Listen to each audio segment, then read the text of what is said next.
അപ്പോൾ നമ്മുടെ ഇന്നത്തെ വീഡിയോയിൽ നമ്മൾ ചെയ്യാൻ പോകുന്നത് ഒരു മൊബൈൽ ചാർജറും പിന്നെ ഒരു DC മോട്ടർ ഉപയോഗിച്ചിട്ട് ചെറിയൊരു ഫാനാണ് ഉണ്ടാക്കാൻ പോകുന്നത്. ആദ്യം നമ്മൾ ഈ മൊബൈൽ ചാർജറിലേക്ക് കണക്ട് ചെയ്ത് USB കേബിൾ ആദ്യം ഊരിയെടുക്കണം.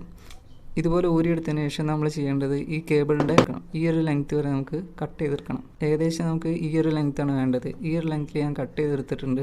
പിന്നെ നമ്മൾ നേരത്തെ മാറ്റി വെച്ച DC മോട്ടർ എടുക്കുക. അതിനുശേഷം നമ്മൾ നേരത്തെ കട്ട് ചെയ്ത് മാറ്റി വെച്ച ആ USB കേബിൾ എടുത്തിട്ട് ഈ DC മോട്ടറിൻ്റെ രണ്ട് ഭാഗത്തായിട്ട് ഇതുപോലെ സോൾഡർ ചെയ്ത് കൊടുക്കണം. USB കേബിളിൻ്റെ രണ്ടറ്റവും ഞാൻ ഇതുപോലെ DC മോട്ടറിൻ്റെ മുകളിലേക്ക് സോൾഡർ ചെയ്ത് കൊടുത്തിട്ടുണ്ട്. ഇത് നമ്മൾ നേരത്തെ മാറ്റി വെച്ച അഡാപ്റ്റർ എടുക്കുക. അഡാപ്റ്റർ എടുത്തതിന് ശേഷം ഈ USB കേബിൾ നമുക്ക് ഇതിലേക്ക് കണക്ട് ചെയ്ത് കൊടുക്കണം. ഇതുപോലെ കണക്ട് ചെയ്ത് കൊടുത്തതിന് ശേഷം പിന്നെ നമ്മൾ ആ DC മോട്ടർ ഇതിൻ്റെ മുകളിലൊന്ന് ഉറപ്പിച്ച് കൊടുക്കണം. നമ്മൾ ആദ്യം ഒരു ഗ്ലൂ ഗൺ ഉപയോഗിച്ചിട്ട് കുറച്ച് ഗ്ലൂ അപ്ലൈ ചെയ്ത് കൊടുക്കുക.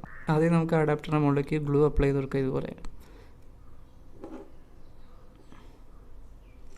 ഇതുപോലെ ഗ്ലൂ അപ്ലൈ ചെയ്തെടുത്തതിന് ശേഷം ആ DC മോട്ടർ നമുക്ക് ഇതിൻ്റെ മുകളിലേക്ക് ഇതുപോലെ വെച്ച് കൊടുക്കാം.